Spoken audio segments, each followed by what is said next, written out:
할렐루야, 한 주간도 주님의 말씀으로 충만하셨습니까? 오늘은 역대하 11장 1절에서 23절까지의 말씀을 살펴볼 텐데요. 1절부터 12절까지 제가 읽도록 하겠습니다. 르호보암이 예루살렘에 이르러 유다와 베냐민 족속을 모으니 택한 용사가 18만 명이라. 이스라엘과 싸워 나라를 회복하여 르호보암에게 돌리려 하더니 여호와의 말씀이 하나님의 사람 스마야에게 임하여 이르시되, 솔로몬의 아들 유다 왕 르호보암과 유다와 베냐민에 속한 모든 이스라엘 무리에게 말하여 이르기를, 여호와께서 이같이 말씀하시기를, 너희는 올라가지 말라. 너희 형제와 싸우지 말고 각기 집으로 돌아가라. 이 일이 내게로 말미암아 난 것이라 하셨다 하라 하신지라. 그들이 여호와의 말씀을 듣고 돌아가고 여로보암을 치러 가던 길에서 되돌아왔더라. 르호보암이 예루살렘에 살면서 유다 땅에 방비하는 성읍들을 건축하였으니 곧 베들레헴과 에담과 드고아와 벳술과 소고와 아둘람과 가드와 마레사와 십과 아도라임과 라기스와 아세가와 소라와 야얄론과 헤브론이니 다 유다와 베냐민 땅에 있어 견고한 성읍들이라. 르호보암이 그 방비하는 성읍들을 더욱 견고하게 하여 지휘관들을 그 가운데 두고 양식과 기름과 포도주를 저축하고 모든 성읍에 방패와 창을 두어 매우 강하게 하니라. 유다와 베냐민이 르호보암에게 속하였더라.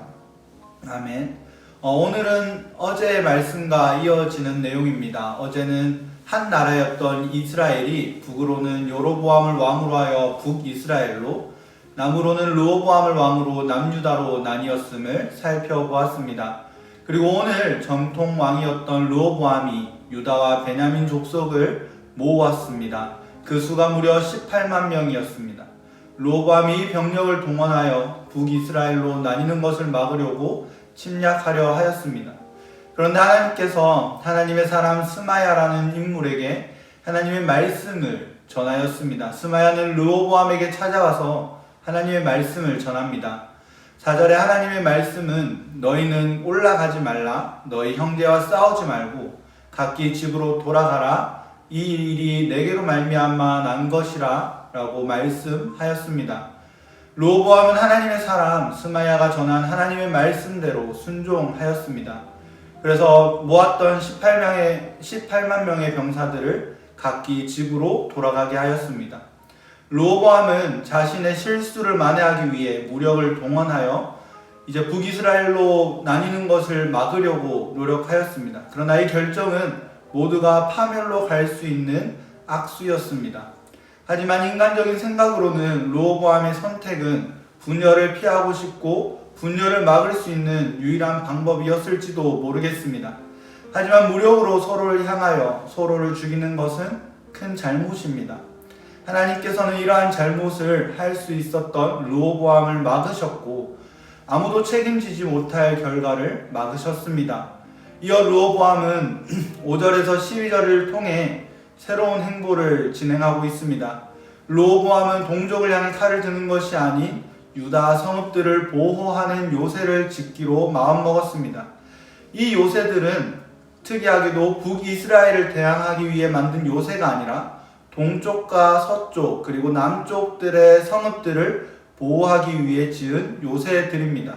이러한 모습을 통해 르호보암의 모습을 다시 살펴볼 수 있습니다.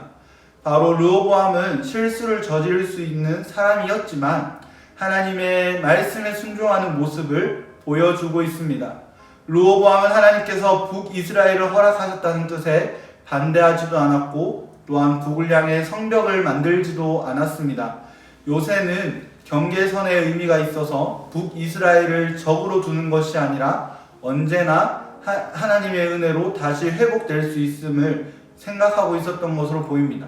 만약 르호보암이 북쪽을 향해 요새를 지었다면 북쪽을 적국으로 받아들이는 것이고 하나님의 뜻을 반하는 행동이었을 것입니다.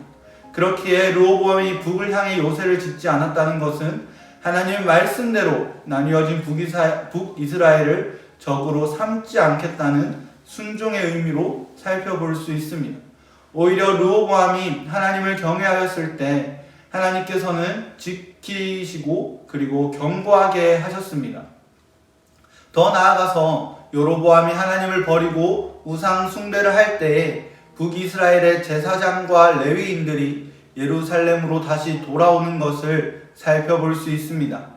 르호보암이 마음을 굳게 하니 하나님을 찾는 자들이 르호보암을 따라 나서게 됩니다. 르호보암이 하나님 앞에 바른 길을 가려고 할 때 유다가 강성해지고 하나님을 따를 때에는 하나님의 사람들이 모이는 것을 살펴볼 수 있습니다.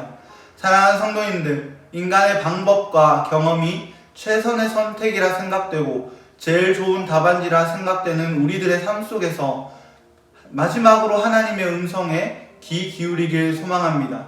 우리는 우리의 생각에 사로잡혀 좁은 시야에 사로잡힐 때가 많습니다.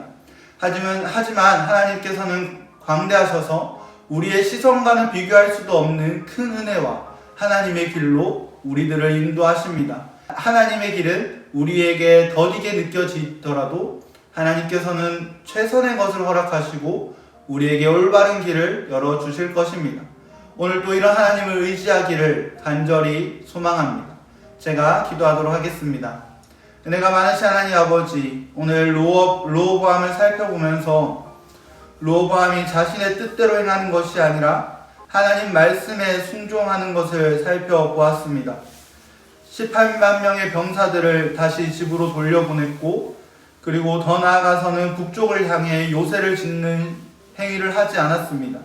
오직 하나님 말씀에 순종하여 하나님의 뜻이 어떻게 갈지 모르지만 다시 회복될 수 있을 것이란 믿음과 하나님의 뜻에 순종하며 나아가는 모습을 살펴보았습니다.